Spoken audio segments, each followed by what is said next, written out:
Good morning, everyone, to our panel, Session 1, Justice in Transition to Democracy. I'm Doug Castle from Notre Dame Law School. I have the pleasure of moderating the panel. We have three speakers who are so distinguished that I will mostly skip the introductions they deserve, but just to identify them, our first speaker to my left is Scott Appleby, who is the John M. Reagan Jr. Director of the Kroc Institute for International Peace Studies and a professor of history here at Notre Dame. Among his many other relevant qualifications, he is the author of The Ambivalence of the Sacred: Religion, Violence, and Reconciliation. To Scott's left is Jerry Powers, who is a professor of the practice of Catholic peace building at the Kroc Institute and here at Notre Dame, and oversees coordinates rather, the Catholic Peace Building Network. And to Jerry's left is Dan Philpott, who is Associate Professor of Political Science and Peace Studies, also at the Kroc Institute in Notre Dame, and author recently of the book Just and Unjust Peace, an Ethic of Political Reconciliation. Now, the title of our program is Justice in Transition to Democracy, and there's probably some accuracy in the title, but I think probably based on our speaker's intended remarks, as I understand them, it's really more justice in transition to peace. I come from the law school where international human rights law teaches us that there are sort of two clear and easy categories for transitions and crimes that have been committed before the transitions take place.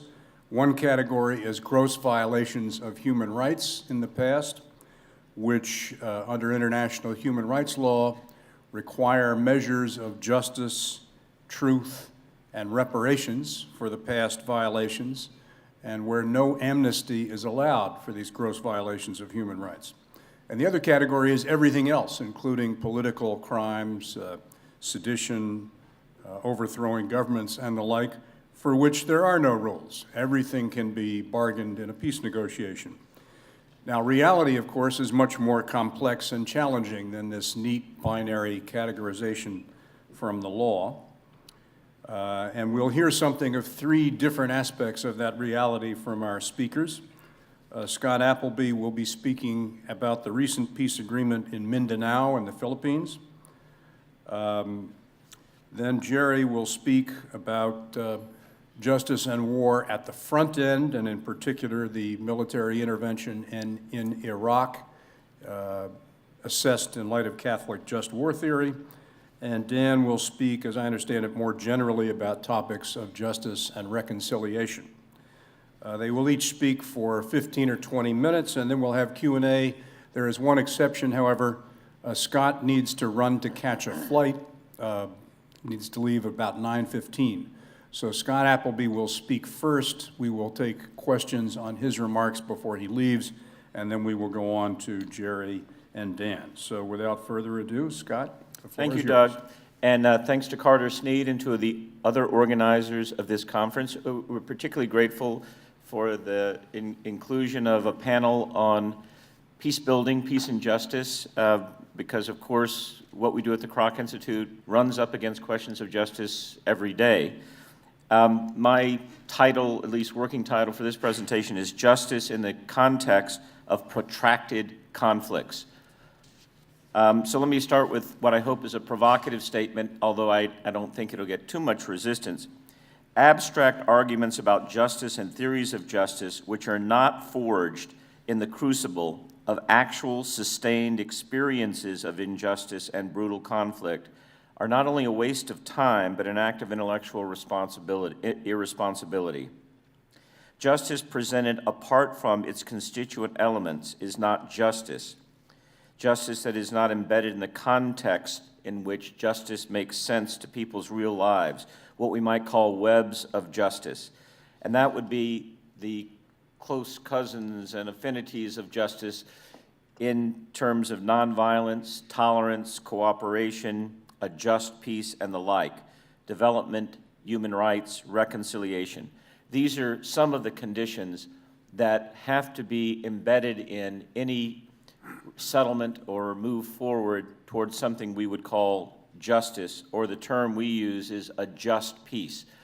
There is no peace without justice. In many ways, the dilemmas inherent in the Mindanao peace process, the southern Philippines, reflect the challenges of achieving a just peace in all severely divided societies, from Israel-Palestine to Great Lakes Africa to Colombia, the Balkans, and beyond. How does one balance competing legitimate claims and interests in redressing the harm done to victims? And by victims in these conflicts, we mean generations of mothers and fathers and uncles and brothers and sisters who have died at the hands of someone across the valley, down the road, very close proximity. This is a complicated question in itself, and it seems almost unanswerable when one adds to the mix of questions about justice to victims a history of decades, generations, in the case of Mindanao, even centuries of perceived and actual injustices, suffering, violence, and ceaseless cycles of retaliation. In crafting peace processes and forging a vision of the future, how does each party define the concrete requirements of justice as seen through their particular understandings of the history? When does the history of injustice begin? Who hurt who first? Who are the victims and who are the perpetrators?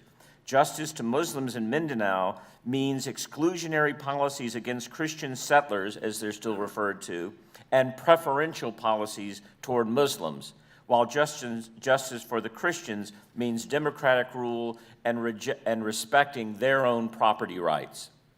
The war being waged in mineral-rich Mindanao, the southernmost island region of the Philippines, is really a perfect storm of contemporary violent conflict.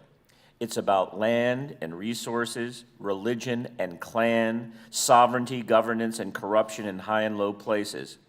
Both the indigenous people of the region, the Lumad, and the Muslims, or Bangsamoro people, preceded the Christian presence, which was largely Roman Catholic, which arrived with the Spaniards in the 16th century. Muslim nationalists resisted Spanish and later American colonialism and settlement policies and have long sought to make Mindanao a separate homeland.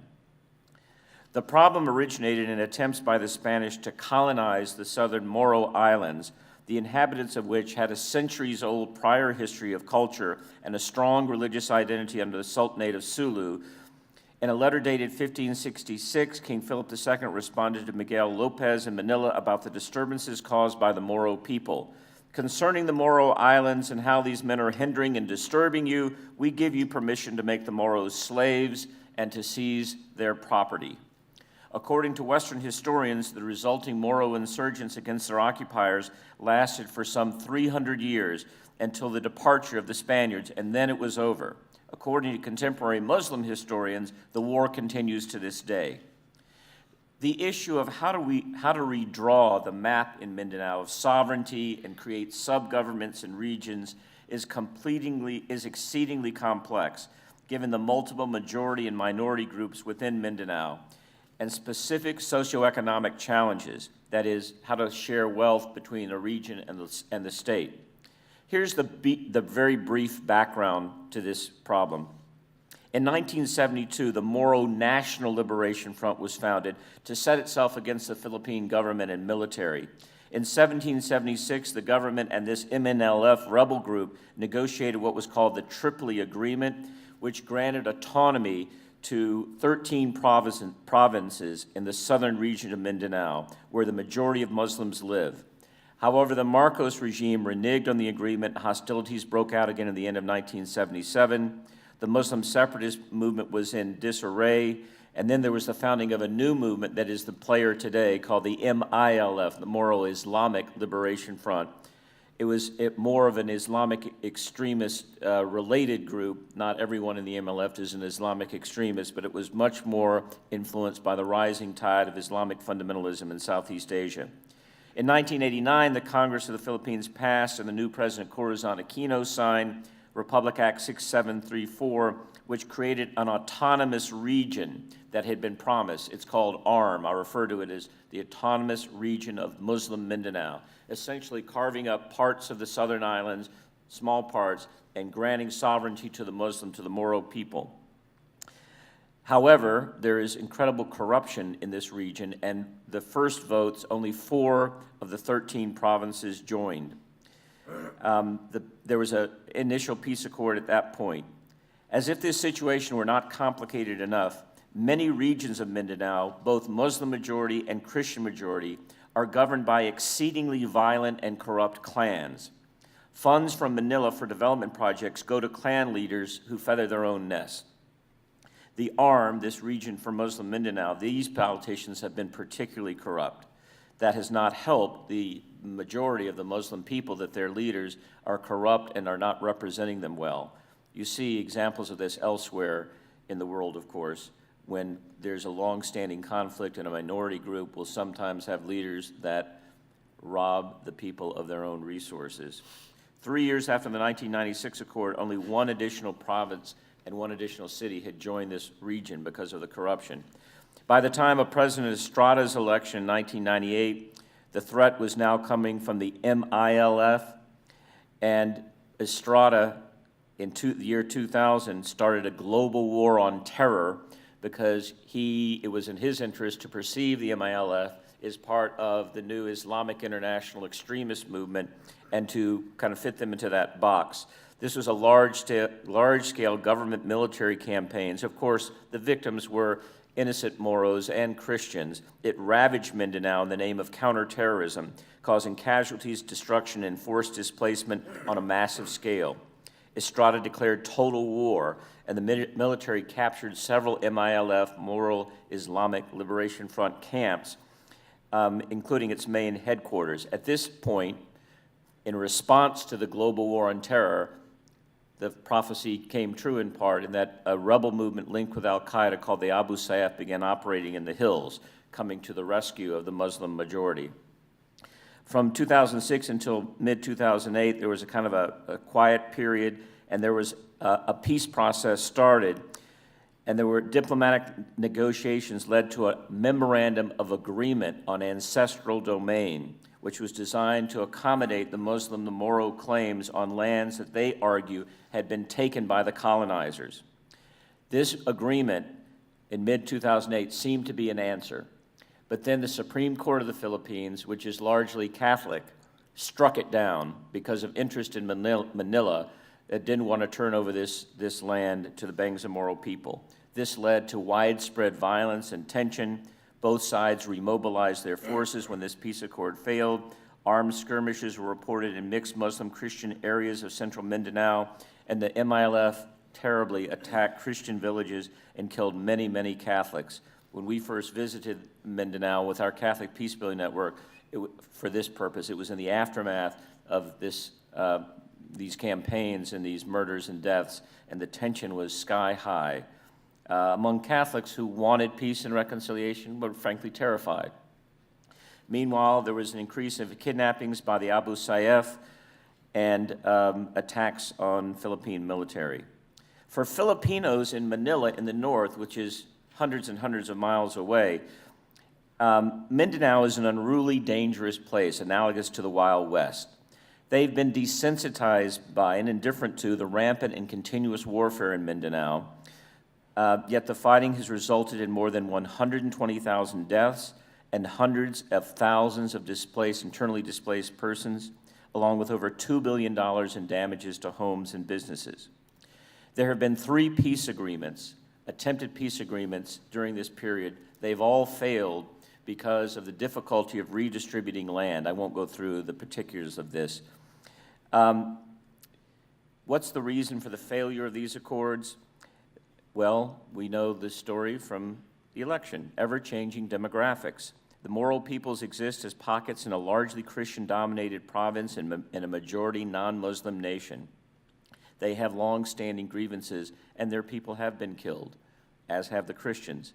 An autonomous Muslim region will never be created, some analysts say, by a truly democratic process because the Christians won't yield that way. Besides discrimination and repression, a root cause of the Mindanao conflict is crushing poverty. All 5 regions of Mindanao are the poorest regions in the Philippines, and this autonomous region for Muslims ranks 17 out of 17 regions in terms of family income. Of the country's 80 provinces, only 6 of the 10 poorest are based in these contested areas. Some analysts say there's hardly any hope of the real kind of land restoration and peace agreement that Mindanao seeks.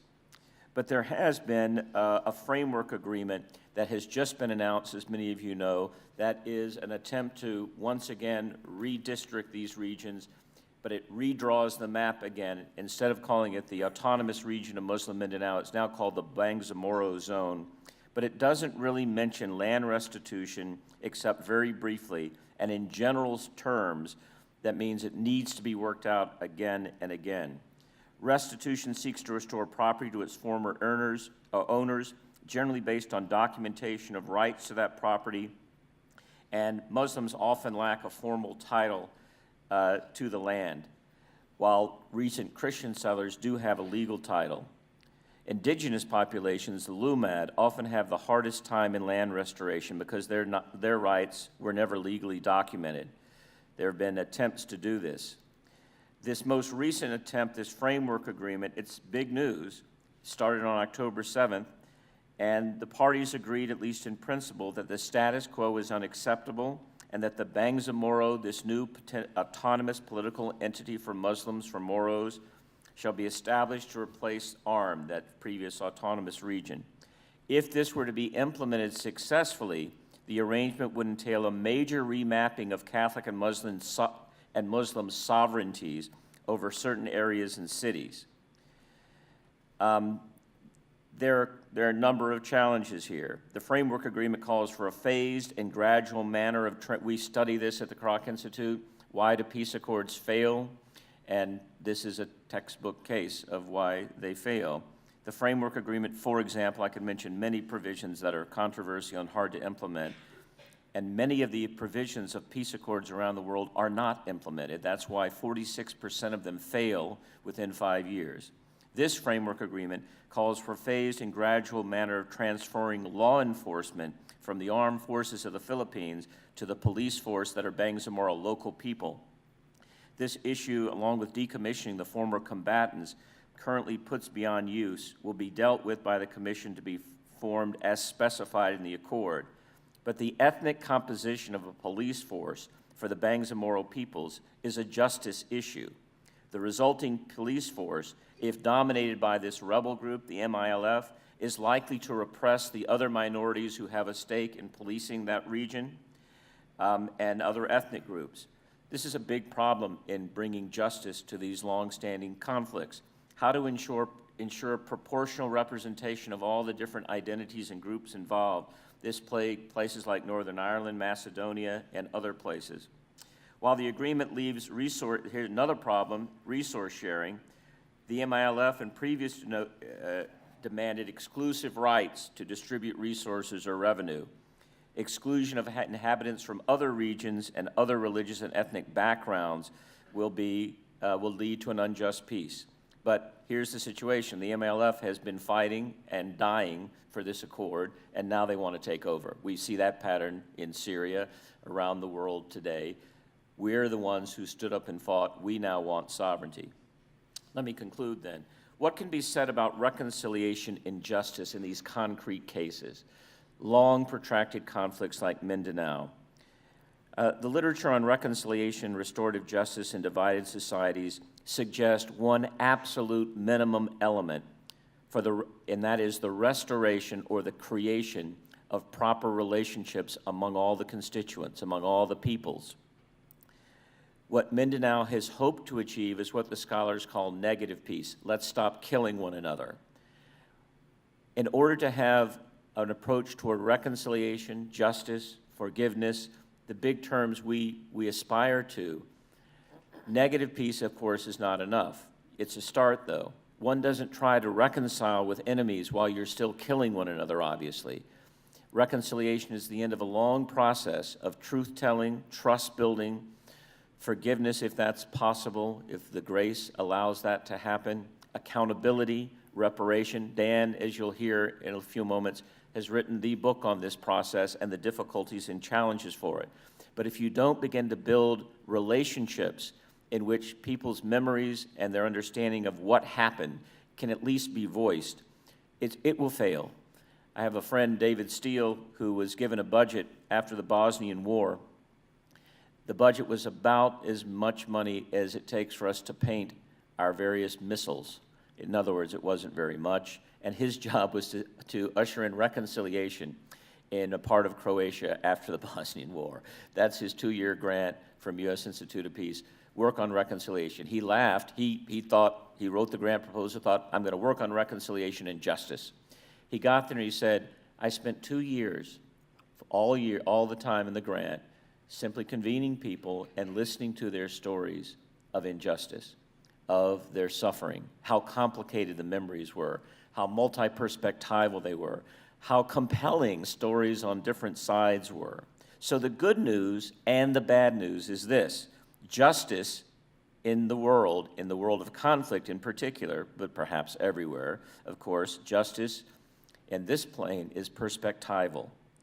Developing empathy for the perspective of others is crucial, and that is an arduous, long process.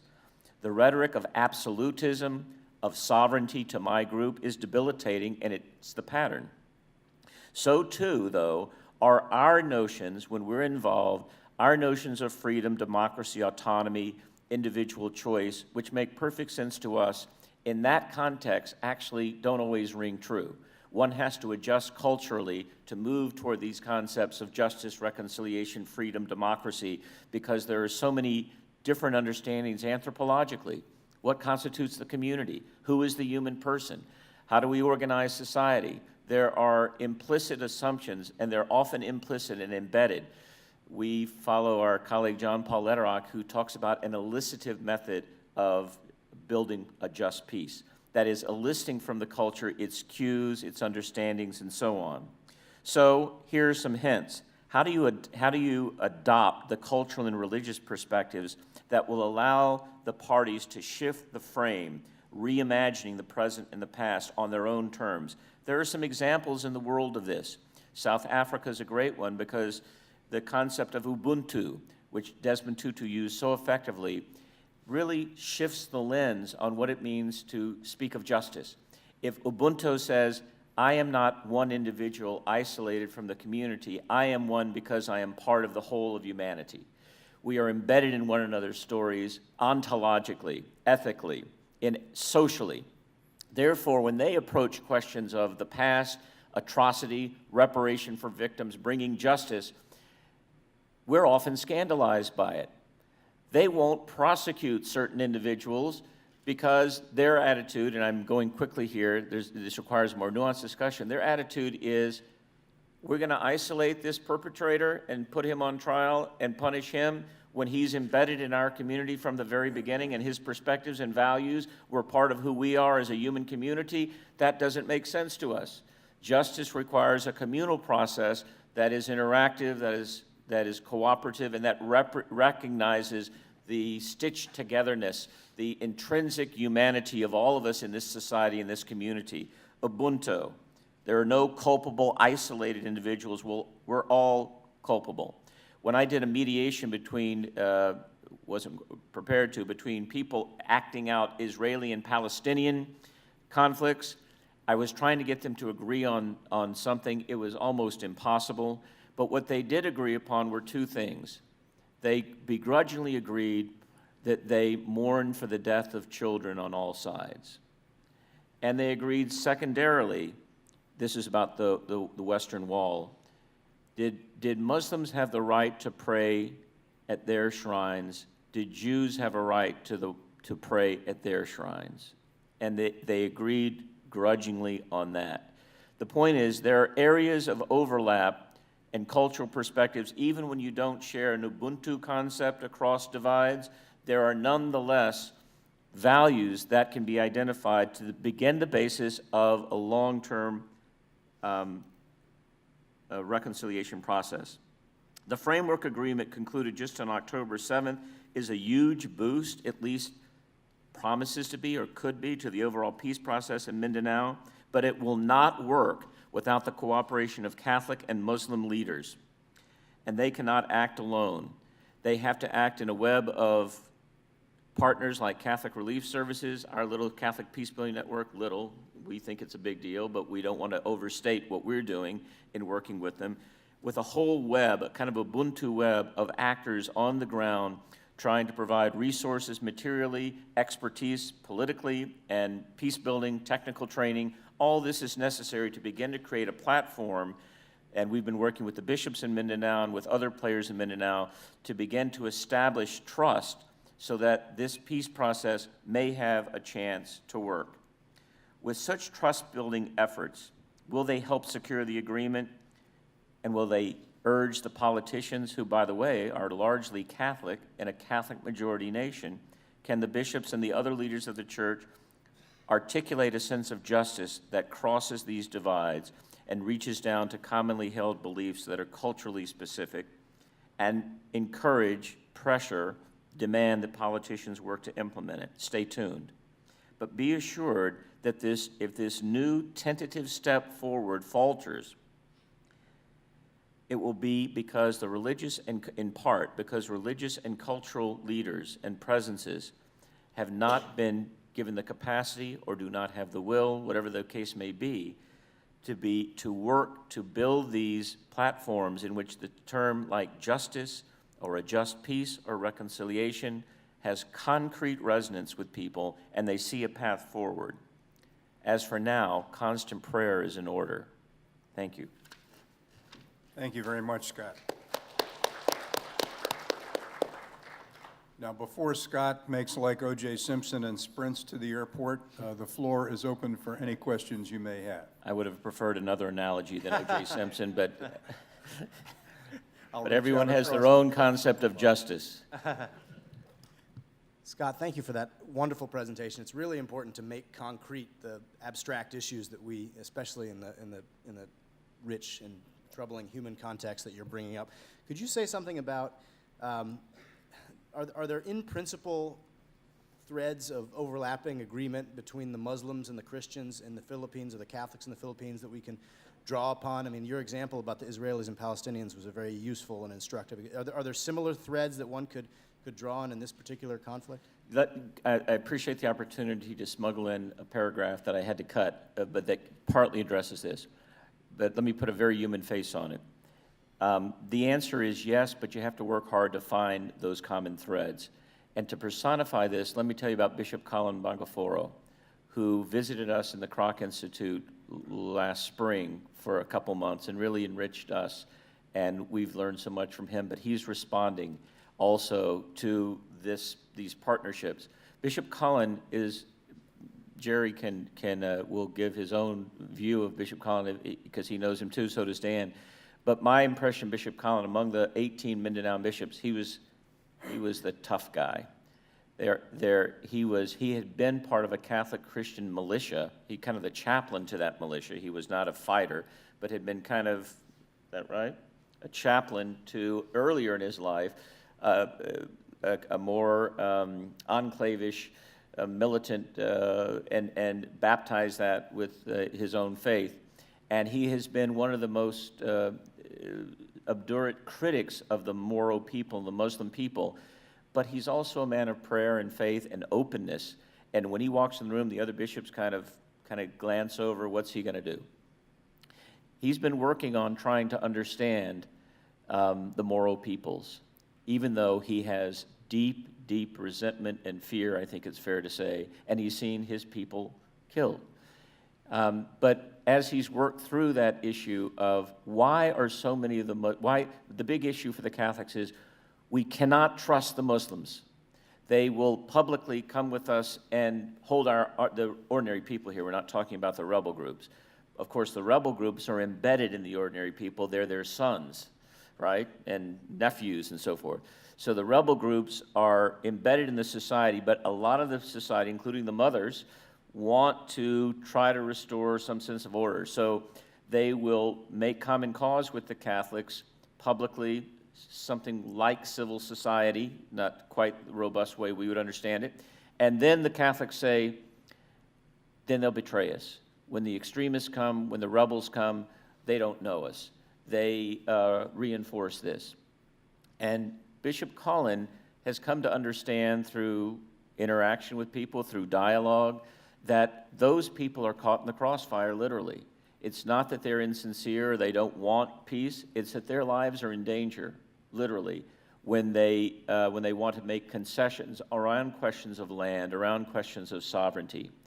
When we first met him, he was on the MILF's top 10 list of peace process obstacles. Who are the biggest obstacles to the peace? He was up there in the top 10.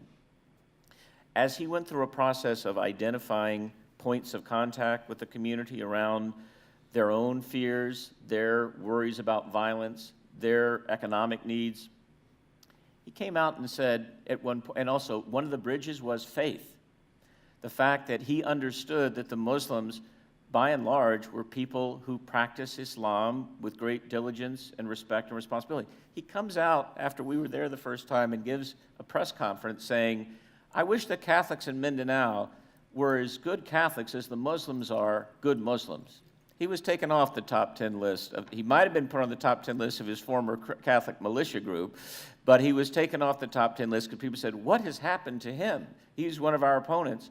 But he has kind of internalized elements of this peace-building attitude of finding these bridges, because he knows there's no other way out.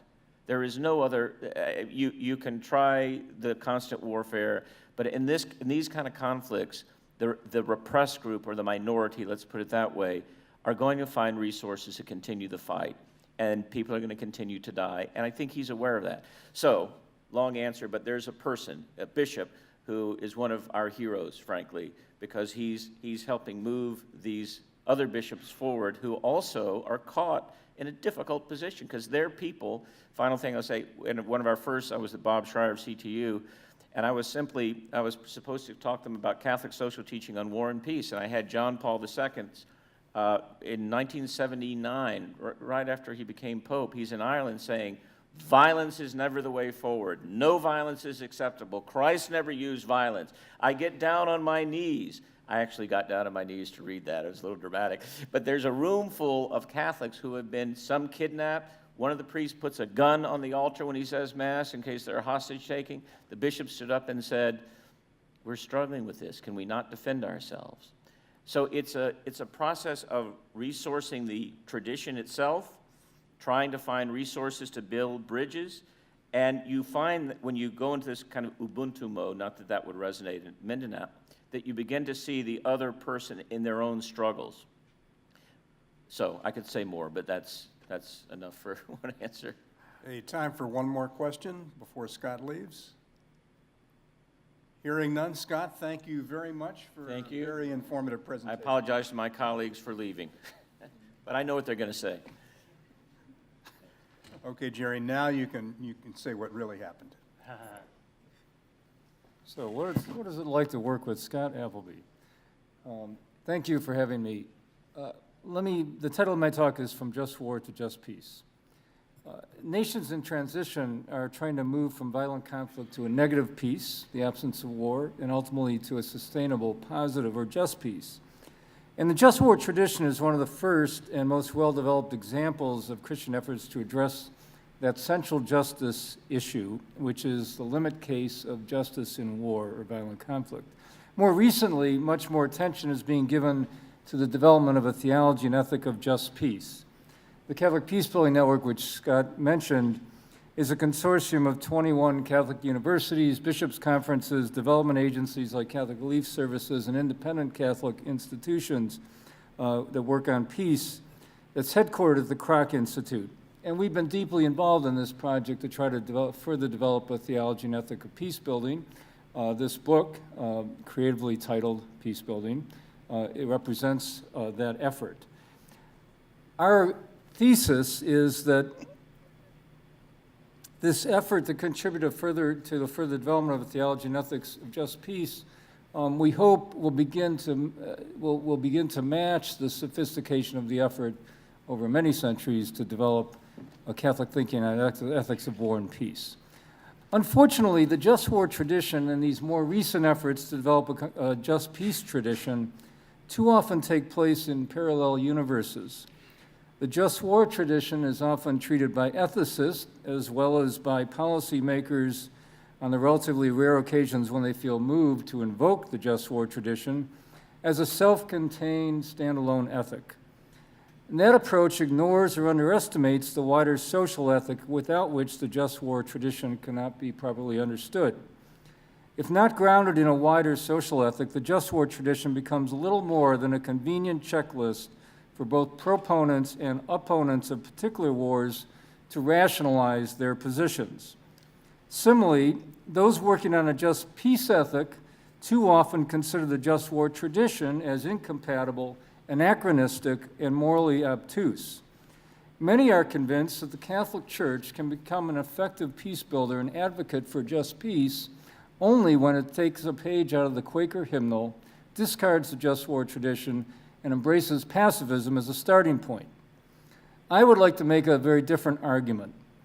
The challenge, I believe, is not to remain merely a just war church or become a pacifist or peace church in the traditional sense of that term. Neither would be adequate in addressing the complexities of war and peace building.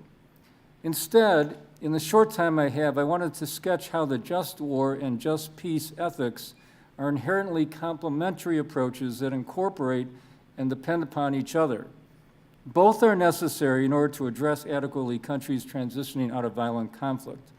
Now, I could look to a number of cases or issues: humanitarian intervention, responsibility to protect in Syria, in Kosovo, or in Bosnia, for example, the war on terror.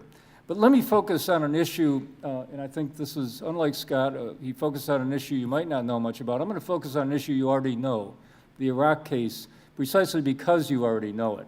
In the hope that because you know it, you'll be able to better understand the larger argument, better understand the larger argument I'm trying to make. I also focus on Iraq because I think, at least for Americans, Iraq is our new Vietnam. It is that precedent that is likely to shape our thinking about the ethics of war and just peace for a long time. Now, on Ash Wednesday, 2003, Cardinal Pio Laghi, Pope John Paul II's special envoy, met with President George Bush at the White House to deliver a message from the Pope urging the president not to go to war in Iraq.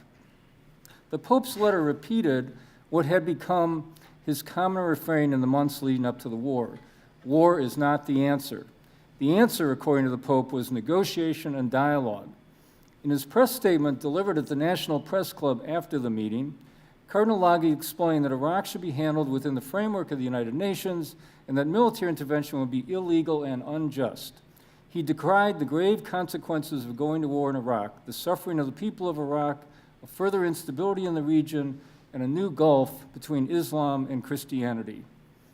In this conversation with Cardinal Laghi, the president repeated what he said many times before and after, in effect, that war was the answer. In what many commentators have since described as an idealistic, even messianic view of war, the president dismissed the cardinal's dire predictions and instead insisted that war would not only eliminate the gathering danger posed by Iraq's efforts to obtain weapons of mass destruction, but would also be a necessary catalyst for freedom and justice for the people of Iraq, but not only for them, also a catalyst for new stability in the region and the spread of human rights respecting democracies throughout the Middle East. Many of the supporters of George Bush and the Iraq War now say that the Arab Spring has proven their point. The first point I want to make about this interchange is that the prelate and the president exemplified two fundamentally different understandings of the role of justice in the just war tradition. The president's is the permissive approach of moral realists, who see war as a means of statecraft, an extension of politics. Their starting presumption is that war is necessary to achieve justice and order in a quasi-anarchic world. The cardinal's is a highly restrictive approach to just war. While he would admit that war remains a sad necessity given the lack of a suitable international authority with the competence and power to control war, war is not an extension of politics, but a failure of politics. His strong starting presumption is not for justice, but against war. Now, that strong presumption explains why contemporary Catholic teaching and practice exhibit a healthy and well-justified, I believe, skepticism about the morality of military interventions. This skepticism is based in part on the negative experience of total war in the 20th century and the risk of global nuclear annihilation, as well as the obvious limitations of military force in contributing to a just peace. It's also based on a growing appreciation for the normative power of nonviolence, as well as its practical efficacy. Exhibit A are the peaceful revolutions to overthrow a dictatorship in the Philippines, to end the communist regimes in the Soviet bloc in South Africa. The Iraq case was so notable because President Bush took perhaps the most permissive of the permissive just war approaches in arguing for a doctrine of preventive war. Not surprisingly, the Pope, Cardinal Laghi, and other Vatican officials were apoplectic. Preventive war raises a host of problems, and I'll focus briefly on just two. First, preventive war effectively emasculates the just war criterion of just cause. If, as President Bush frequently claimed and still claims to this day, that the United States is morally justified in invading countries based on a potential or gathering danger, not an actual attack, which is required by the Catholic Catechism, for example, the distinction between aggression and legitimate defense becomes meaningless. Potential dangers are inherently speculative. Since they are impossible to prove or disprove, they easily lead to what John Courtney Murray has called the dangerous fallacy involved in the casting up of desperate alternatives. Before the war, the Bush administration combined a worst-case scenario about the threat we face, mushroom clouds in Manhattan, with ideal case speculation, and it was speculation, about the good that would be achieved with preventive war, freedom for Iraq, and a transformed Middle East. A restrictive approach to just war creates a hermeneutic that is incompatible with worst-case scenarios about threats and ideal case speculation about the positive consequences of war. This hermeneutic requires that each of the just war criteria should be interpreted narrowly and in light of a realistic assessment of the possibility of contributing to the end of restoring or establishing a just and sustainable peace.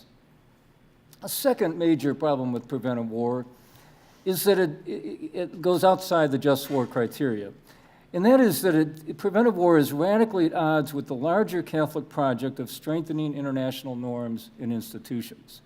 It is not a doctrine that can be universalized without radically undermining international order, and its reliance on military hegemony and a might makes right ethic is the antithesis of the vision of Pope Paul VI of a world in which war is ultimately banned, just as slavery has been.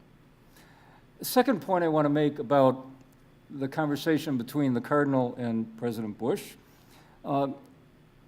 is that it reflected the inherent complementarity between a restrictive just war ethic and an ethic of peace building. There's a long-standing debate in the world of peace studies, which I now occupy, about whether the just war tradition is compatible with peace building. I would suggest that not only is the just war tradition compatible, but a restrictive approach to the just war tradition can be an integral part of peace building. An ethic of peace building needs a restrictive just war ethic. The Cardinal's just war case against military intervention in Iraq and the U.S. bishops' just war arguments against most other U.S. military interventions since Vietnam are rightly considered a form of violence prevention. Similarly, the jus in bello criteria of civilian immunity and proportionality are an important tool of conflict management that is critically important for improving prospects for post-conflict reconciliation. The U.S. military has taken laudable steps since the Vietnam War to improve its compliance with jus in bello criteria as defined by the laws of war. That's real moral progress. But the laws of war are more permissive than the restrictive interpretation of jus in bello used by the bishops. If the U.S. military and other militaries took seriously the bishops' insistence that we value the lives and livelihood of Iraqi and Afghani civilians as we would the lives and livelihood of our own families and our own U.S. citizens, would we have as many of the kinds of incidents that have plagued the U.S. interventions in Iraq and Afghanistan and that make it much more difficult to lead to any kind of not only a resolution to the conflict, but any sense of reconciliation if and when the conflict ends. But Cardinal Lagi was not merely relying on just war arguments to prevent or limit the Iraq War. Rather, his arguments against the war reflected and presumed a much wider ethic of a just peace.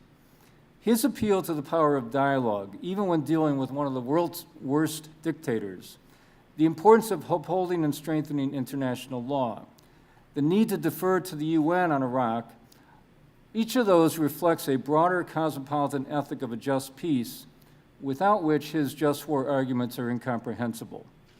Whether it's making the case that there are alternatives to prevent a war in Iraq in 2003 or in Iran in 2012, or defining robust post-intervention responsibilities for nation building in Iraq and Afghanistan, or developing more effective and appropriate UN peace operations in Congo, or promoting reconciliation in Rwanda, the common challenge is to further develop a just peace ethic. Unfortunately, Iraq highlighted a lacuna in contemporary Catholic social ethics, for it showed that more needs to be done to further develop that theology and ethics and praxis of a just peace. A brief comment on the moral debate over U.S. responsibilities in Iraq post-intervention, and which are very similar to the kind of debate, more muted, that we've had about Afghanistan. In effect, the U.S. troops and the occupation authority arrived in Baghdad in 2003 without an ethic to guide them, as did those who criticized, who didn't think they should be there in the first place. The U.S. bishops, for example, proposed a general framework for a responsible transition out of Iraq, and they've made similar arguments in Afghanistan, but they were mostly working from a tabula rasa. Several pioneering ethicists proposed criteria for jus post bellum to complement the jus ad bellum and jus in bello, but they too were operating mostly in virgin territory. In any case, post-intervention Iraq highlighted the complementarity of the just war and just peace ethics. Many who argued for rapid withdrawal from Iraq argued that if it was immoral to intervene in the first place, it obviously was immoral to stay. This argument was correct as far as it went, in that it highlighted the relationship between an ethics of intervention, the jus ad bellum question, and an ethics of exit, the jus post bellum question.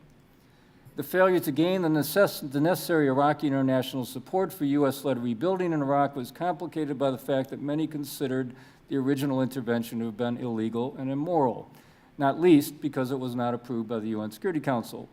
Furthermore, and most important, these rebuilding efforts were frustrated by the fact that U.S. planners themselves exhibited a serious failure of right intention insofar as they did not take seriously their responsibility to develop a realistic and comprehensive plan to ensure that the toppling of a brutal regime had a reasonable prospect of leading to a more just peace in Iraq. That said, those who advocated for early withdrawal made a fundamental mistake of conflating the jus ad bellum and jus in bello questions with the jus post bellum, because they ultimately are distinct issues. The moral challenge faced by the U.S. in Iraq after the military intervention was to ensure that an unjust war did not lead to an unjust peace. Those of us who were against the war in 2003 must acknowledge that once the U.S. toppled the Iraqi regime, the moral responsibilities of the United States changed dramatically. Iraq may have been an optional, immoral war in 2003, but continued robust engagement was not an optional moral commitment after the intervention. As an occupying power, de jure and then de facto, the U.S. incurred an obligation to protect Iraqi needs and interests as if they were U.S. needs and interests. Arguably, U.S. obligations to Iraqis were not met by the minimalist way in which President Obama defined them, to leave behind a stable government and minimal level of violence. The stated objectives of the Bush administration were closer to what was required, to leave behind a secure Iraq with a strong economy and a reasonably democratic government that ensured basic human rights. The moral failure of the Bush administration in intervening was compounded, however, by its moral failure after intervention, not to will the wrong ends, but for failing to will the means to achieve those proper ends. Okay. In short, the moral challenge in Iraq after intervention just as in Afghanistan today, was to refocus the debate from the responsibility to use force in accord with a restrictive just war ethic to an ethic of responsibility for helping to establish a just peace. Among other things, a strong sense of responsibility for what we'd owed Iraqis after intervention might have served as a helpful precedent as we now consider other interventionary adventures in places like Iran.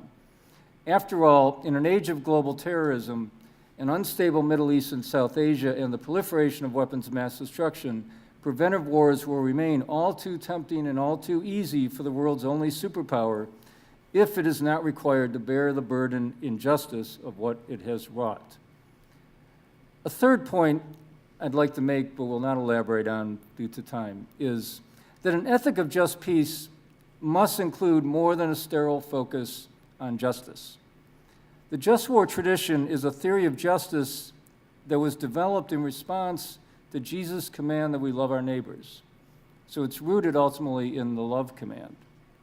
So too, a just peace ethic cannot be limited to issues of justice alone, but has to be grounded in a wider spirituality, theology, and ethic and practice of peace building.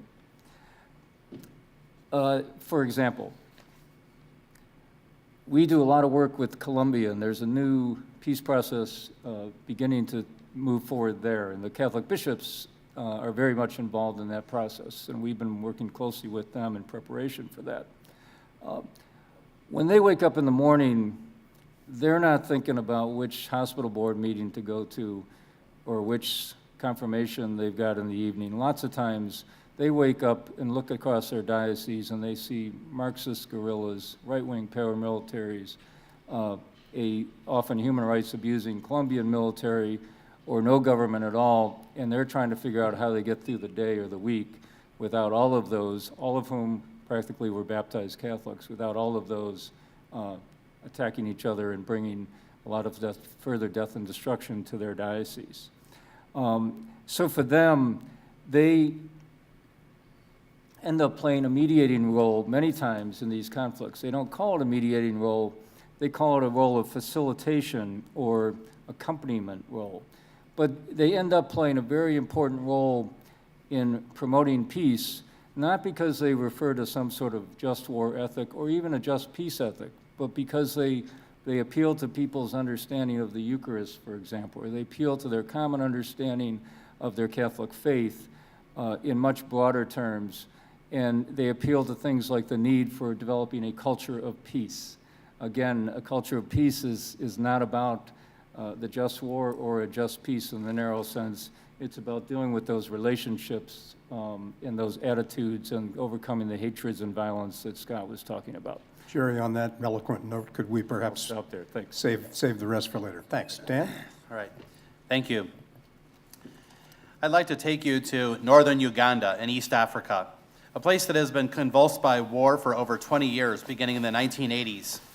A war between a kind of bizarre, cultish guerrilla group called the Lord's Resistance Army and the Ugandan government. The Lord's Resistance Army is a kind of very unusual army. It's led by a man named Joseph Kony, whose goal is to establish a republic in Uganda based upon the 10 Commandments. Unfortunately, he seems not to have paid much attention to the commandment not to kill. His army is built through abductions of young teenage boys and girls. At its height, he had an army of 20 or 30,000, raised through abductions. Tens of thousands of deaths have resulted in the war, as well as internally displaced peoples of up to 2 million. Well, by the mid-1990s, proposals for peace began to appear, and Uganda emerged as the site of two very different approaches to peace, ones that have been replicated in debates around the entire world about what is peace. Some of you may know about the International Criminal Court, a court established in 2002 in an effort to revive the precedent of the Nuremberg trials, which purported to place on trial individuals who had committed massive war crimes. Well, the first indictments of that the International Criminal Court handed down were in Uganda. Uganda was the site of the kind of first experiment where 5 Ugandan leaders of the Lord's Resistance Army and perpetrators of war crimes were indicted. Now, a very different approach, and the argument was that you had to have this kind of accountability in trials of war criminals if it was going to be a just peace. That was the route to a just peace. Well, a very different approach came from an unlikely source, religious leaders. Uganda is the site of, I think, one of the most remarkable examples in the world of religious leaders being a force for peace. They're congregated in an organization called the Acholi Religious Leaders Peace Initiative, and were composed of, perhaps the most charismatic was the Catholic Archbishop John Baptist Odama, but you've also had dynamic Anglican bishops, as well as the local Muslim sheikh. Now, the ARLPI, this organization, devised a whole approach to peace. In part, it was known for its traipsing out into the bush to meet with Joseph Kony and facilitate peace negotiations. But they were also major advocates of the Amnesty Act of 2000, which said that members of the Lord's Resistance Army could get amnesty if they were to leave the Lord's Resistance Army. It was really an effort to demobilize these thousands of abducted soldiers and reintegrate them back into their villages. As you can see, though, amnesty is a very different approach than the International Criminal Court. It wasn't to be amnesty alone, though. It was to be accompanied by rituals of reintegration that were developed in the tribal traditions of the Acholis, as well as Christianity and Islam to some extent. Rituals that involved reparations, truth-telling, apologies, and ultimately forgiveness, a kind of holistic reconciliation culminating in a feast that would bring together the whole village. Well, what Uganda has generated is 2 answers to a question that has been asked all over the globe in the past generation. What is the meaning of justice where massive injustices have taken place? My thinking on this I have developed in a book that I just published, Just and Unjust Peace and Ethic of Political Reconciliation, which finds its setting in what amounts to one of the most interesting global trends of the past generation, a proliferation of activities and institutions oriented towards addressing the injustices of the past in the interest of peace building. These activities take place in the wake of the past generation's wave of democratization. You may not know, but some 90 countries, nearly half of the world's countries, have made major strides towards democracy away from authoritarianism since 1974, as well as a wave of civil war settlements and genocides. The activities in these contexts that are designed to address past injustices many of them have arisen in this context or sharply expanded in the past generation. The criminal court and a host of tribunals for trying war criminals are one example. We've also seen over 40 truth commissions. We've seen reparations schemes developing and breaking out and finding a place in international law. Apologies in politics have become a much more common practice. Forgiveness has entered the discourse in many countries. Waves of monuments and memorials have been built, as well as efforts to build reconciliation at the level of civil society, some of which I've been involved in a modest way through the Catholic Peacebuilding Network here at the Kroc Institute, based at the Kroc Institute at Notre Dame. It is in this setting that the question is asked, again, what is the meaning of justice in the wake of massive injustices? The dominant answer to this question is what may be called the liberal peace. It is dominant because it prevails in the leading global institutions. By liberal, I mean based in the ideas of the Enlightenment, individual rights, human rights, the rule of law, and a central role for judicial prosecution. If this approach were to have a cathedral, it would be the glass and steel twin towers of the International Criminal Court in The Hague. But an alternative challenger paradigm, a heterodoxy to the global orthodoxy, if you will, has arisen. which has shaped the approach in South Africa, Timor-Leste, Guatemala, Chile, Sierra Leone, Uganda, and elsewhere. It goes by the name reconciliation. The central idea is restoration of relationship. It is a holistic relationship. It might and ought, in my view, to include human rights. Human rights are very central to this conception as I develop it. They are an aspect of a very important dimension of right relationship. It does not reject them. But it is much wider than human rights and judicial prosecution, aimed at addressing the wide range of wounds that war and dictatorship inflict on people. It addresses these wounds both because it is intrinsically just and because addressing them helps to build qualities like trust and legitimacy for democratic governments and peace settlements. Unless people's emotions of hatred and revenge are addressed and other wounds, peace and democracy are not likely to be sustainable. This way of thinking about justice, I argue, comes to us from religious traditions. In the book, I look at Judaism, Christianity, and Islam, focusing most of all on their scriptures. Now, this way of thinking about justice as right relationship, I would argue, will ring strange in modern Western ears. Reconciliation, whatever it means, is something other than justice, one will say. But when justice is situated within these traditions, it can indeed mean reconciliation. In the text of the Old Testament, for instance, justice is translated from tzedek and mishpat, which mean righteousness or right relationship. Tzedek is the more sweeping of the two, meaning comprehensive right relationship and all of its attendant obligations, applying to the temple, the family, the courtroom, business dealings, treatment of widows, aliens, and orphans, and the poor, and most of all, to relationships with God. The content of these obligations is set forth through God's covenants.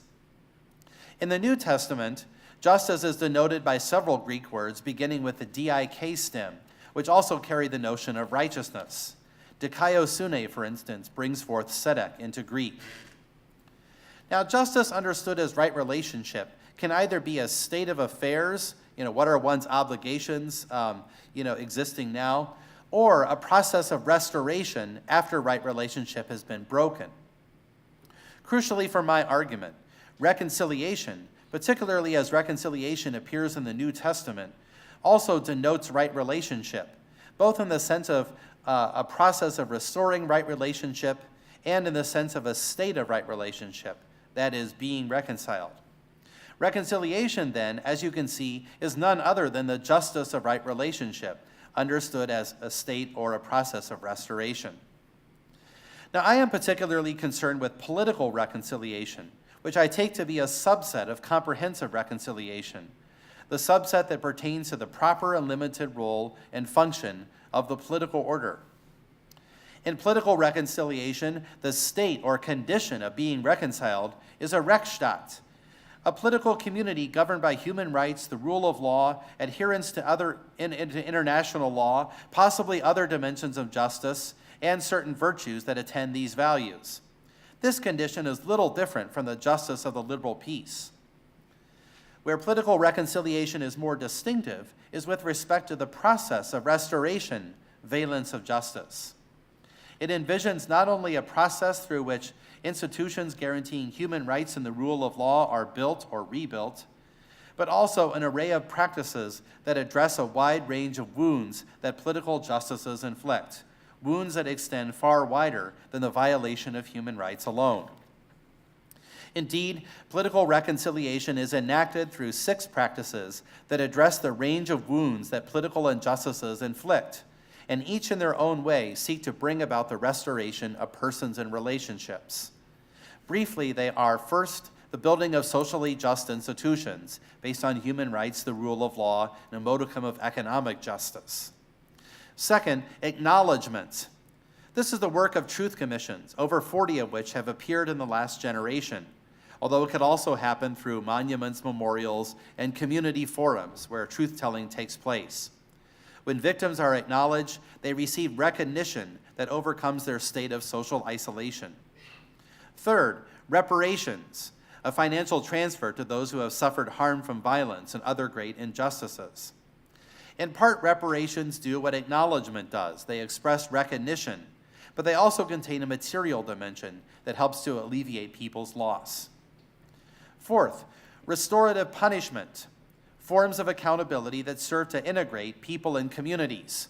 Now, I differ a little bit from the Acholi religious leaders in Uganda. I don't, some of them at least. I do think that punishment and courtroom procedures can and should be a part of reconciliation, restoring right relationship, especially for the kind of top, architects of atrocity, if you will.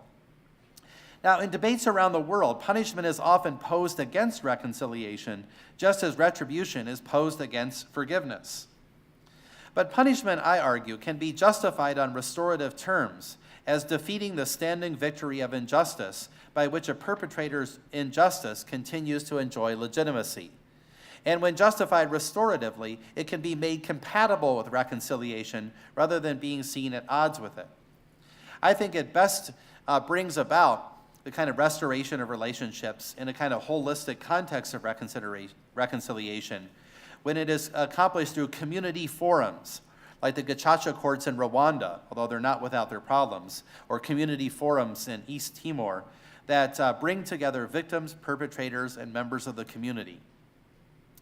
Fifth is apology, a confession and the taking of responsibility on the part of perpetrators. Apology has become more and more common in political settings in the past 20 years or so. When the perpetrator or one speaking for the perpetrator apologizes, it has a powerful effect in delegitimizing injustices. And finally, sixth is forgiveness, the will of victims to forgo resentment and retribution and construct right relationship again. Each of these practices has taken place all over the world in scores of countries around the world over the past generation. It is also worth saying that they are always partially achieved, far from perfect, hobbled by power, complexity, and the sheer magnitude of suffering. Still, they do take place, and stories and accounts from around the world reveal that they yield successes, if limited successes as well.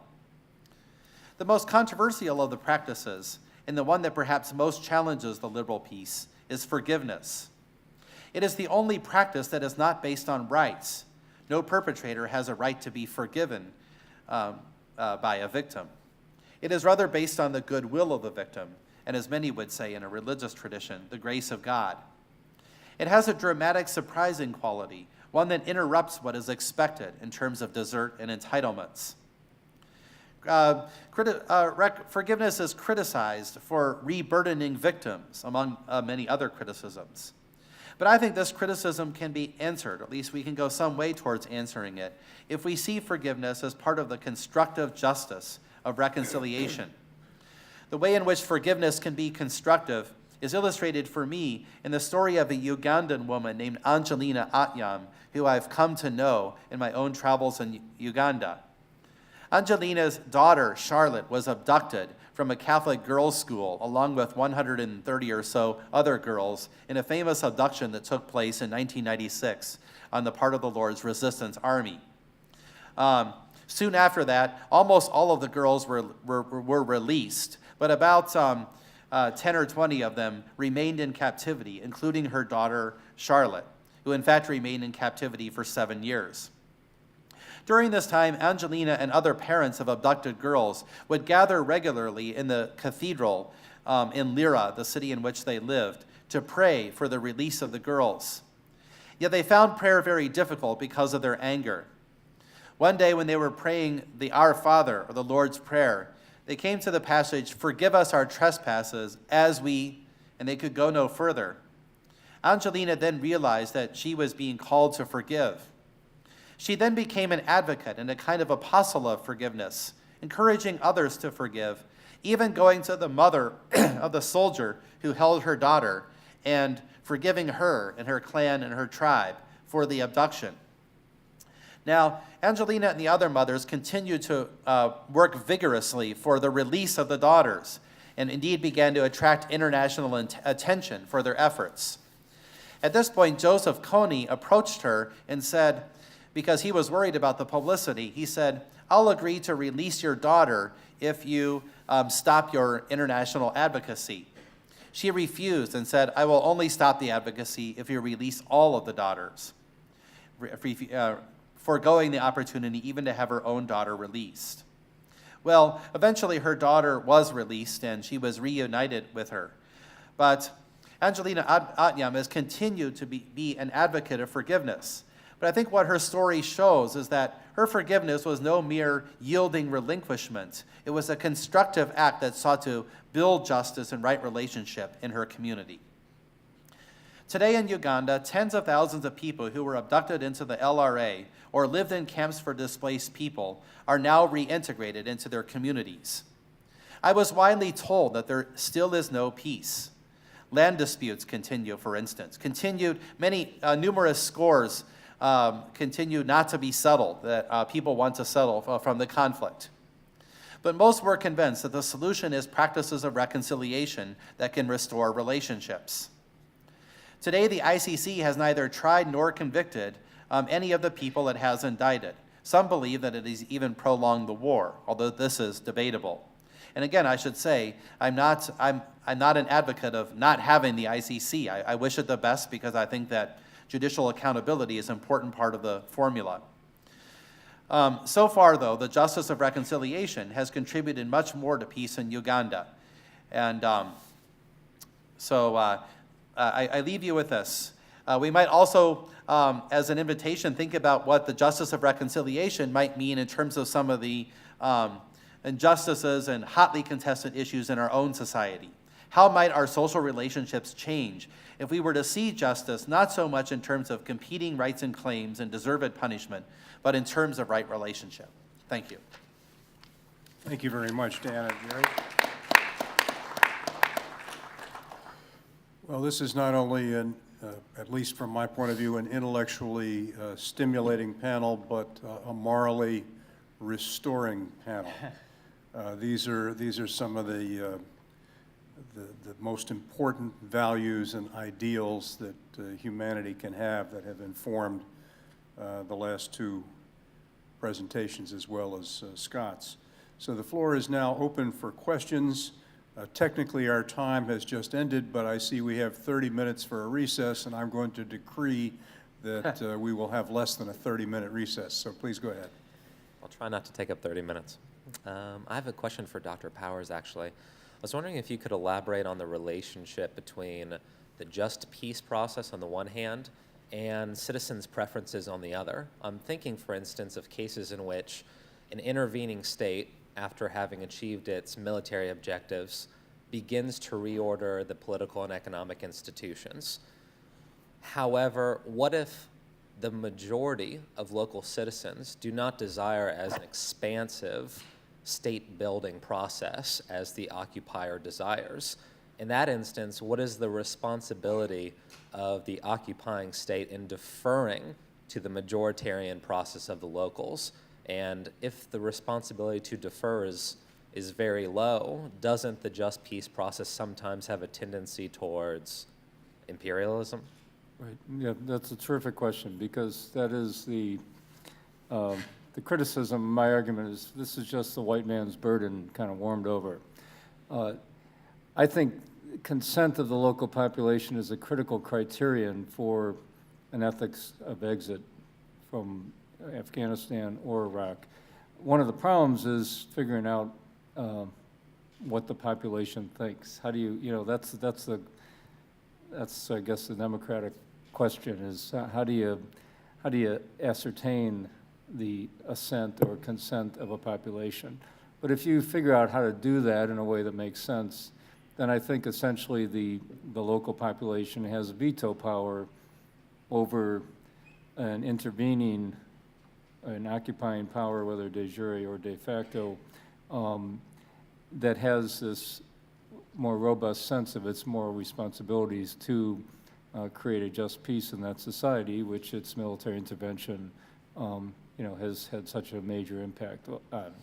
So I think consent is a key criterion for an appropriate ethics of exit from places like Iraq and Afghanistan, to be sure. The hard thing is figuring out, how do you determine the consent of the population, whose perspective matters in a society.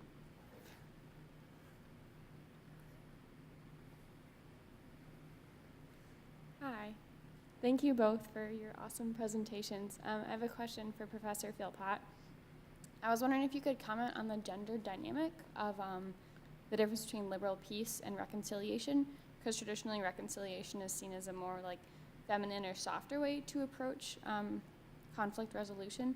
And I was wondering, in like a world of historical underprivilege of women, if you could comment on how reconciliation can become a powerful force for conflict resolution. Yeah, it's a great question. I think that the notion of right relationship and reconciliation does have important connections with, gender dimensions.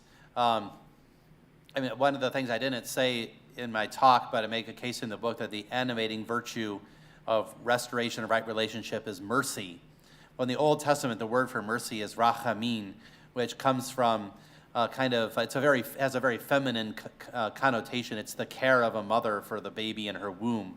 And so it kind of, has that feminine. There's also, one of the things I did in my book was to try to find, different movements in philosophical thought, thinking about justice that sort of correspond to the notion of right relationship. And one of those is a certain strand in feminist thought that is often called care feminism. So, I mean, one strand in feminism just says absolute equality. It has a kind of androgyny kind of feel to it. But another strand of feminism emphasizes more the distinctiveness of women, kind of coming out of the Carol Gilligan tradition, and others have built on that. And so, in other words, the feminine brings a notion of kind of relationship and care and so forth. So I think there's, deep resonance there. I think that, in terms of on the ground, a kind of holistic, notion of repair would see women as crucial players, whether that's at the level of the village or women in parliaments and so forth, and that, restoring, right relationship among, among the genders has to be taken into account as part of what we're looking at. And I think that becomes particularly poignant in places like, Eastern Congo, where widespread rapes have been so much a part of the conflict. And so restoring right relationship would have to mean kind of attention and special care for, women in that gender dimension. If we just looked at it through a kind of lens of androgyny, we would be missing that crucial dimension of right relationship. But I should also say, I don't want to make it a polar opposite with a liberal peace. I mean, I think that international law has made important progress in bringing in the gender dimension in important ways. For instance, rape has become in the, I think it was the Yugoslavia Tribunal, wasn't it, that rape became a crime in international law. And I think that's also a very important dimension of progress. Dan, your last comment about you don't want to overstate the difference with liberal peace. I suppose I would be sort of a living embodiment of the liberal peace approach, and I don't see that much difference between how I see things and how you've laid out your 6 elements. For example, 4 of your elements are ordinarily ordered by international human rights courts when they adjudicate past gross violations of human rights. They order acknowledgement, reparations, punishment. Now, there may be some difference on the degree of punishment that you and they would support, and apology. All of those are part of human rights adjudications. The socially just institutions are part of human rights requirements anyway. They're not normally adjudicated as part of the case, but that's the background, and it's assumed that that's an obligation of the state. The one element that you identify that human rights courts don't order is forgiveness, but that's not because we're against forgiveness. It's because forgiveness is something that must come from the victims, and it cannot be ordered by a court. I think it's an important aspect of how to deal with the past, but it's not one that courts can or do order. So between the liberal peace model that I would advocate and your alternative model, it seems to me that there's far more in common than there is to differentiate. Yeah, I mean, in the book I look at both commonalities and differences, and I think, I try to stress the commonalities. I think there are a lot of practices that are shared with the liberal piece, and especially since international law has started to incorporate the right to truth and reparations and so forth. But I think ultimately that maybe the difference is not so much exactly with the practices of international law or human rights activists and so forth, but the book is primarily about the kind of how we think about justice in the philosophical conception. And so out of the liberal philosophical tradition, I think the primary concept for thinking about justice is rights and desert. And so it's with that philosophical conception that I think that I partially agree, but also espouse something much wider. So if you look at something that looks like an agreement, for instance, the right to truth. Now, that incorporates a way in which international law has come to something that I also think is important called acknowledgement. But philosophically, though, I would argue that what happens through the practice of acknowledgement is much wider and richer than the notion of a right to truth can capture. For instance, it requires a kind of more full-body notion of relationship. For instance, what happens when a victim is acknowledged by others? What happens, and why are victims sometimes they feel a kind of restoration through having themselves acknowledged? Well, what I think describing that moral phenomenon, I think requires something richer than the notion of rights or a kind of claim or entitlement alone can capture. Although I do think they have a right to truth. I think there's something that is more phenomenological, that requires something more interpersonal, that requires understanding how victims are wounded by isolation and lack of recognition, and then how recognition tends to restore people. And maybe it gets a little bit fuzzy, but I think there's something wider that takes place. So I don't think it's primarily an argument with Doug Castle or the international lawyers. It's more of a philosophical dispute with the Enlightenment tradition. I guess my Catholicism has made me less of a good liberal than one might think, because Right, yeah, I don't have any disagreement. There's room, obviously, for a much more rich discussion, but there is not time. So thank our panelists and all of you for attending, and next programs begin at 10:15.